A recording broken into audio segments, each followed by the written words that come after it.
담당 매니지먼트를 통해 4월 2일 어머니 회사의 세무에 어떠한 관여도 하지 않았으며 분입대와 동시에 어머니 회사로부터 독립했다는 등의 내용이 담긴 공식 입장을 발표했습니다. 하지만 누리꾼들은 아들이 어머니의 탈세 정황을 정말 몰랐겠느냐는 부정적인 여론과 그럴 수 있다는 동정 여론으로 나뉘어 팽팽히 맞서고 있습니다. 무엇보다 과거 어머니와 돈독한 사이임을 과시한 장근석 씨가 갑자기 어머니와 선긋기 행동을 보인 진짜 이유에 대해 자세히 짚어보겠습니다. 일단 이번 장근석 씨의 어머니 탈세 혐의 건과 2015년 장근석 씨의 추징금 건은 분명히 별건입니다. 네. 하지만 이 때문에 의혹이 눈덩이처럼 불어나고 있는 만큼 2015년 이 사건부터 명확하게 정리를 좀 해보고 넘어갈까요? 예. 네, 2015년에 당시 한 언론은요.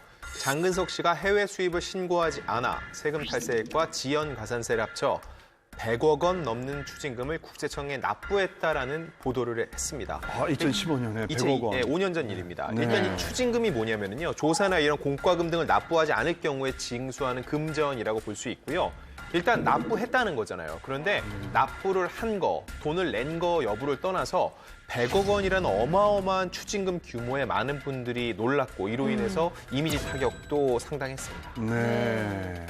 제 기억엔 그때 장근석 씨가 보도 나가자마자 방송 활동을 좀 전면 중단했었던 걸로 기억하거든요. 네. 사실 장근석 씨가 고정으로 출연했던 모 예능 프로그램이 첫 방송을 이틀 앞두고 있었는데 그 일이 터졌어요. 그래서 제작진들이 통편집하느라고 방송도 일주일 연기하고 그 스태프들이 굉장히 고생한 걸로 전 기억을 하고 있어요.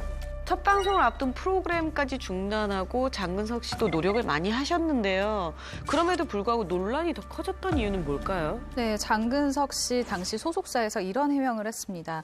탈세한 게 아니라 회사의 회계상 오류였다라는 이야기를 한 건데요. 사실 100억이라는 숫자를 헷갈렸다. 뭐 여기저기서 뭐 운영을 하다 보니 뭐 비어서 결국 100억이 됐다.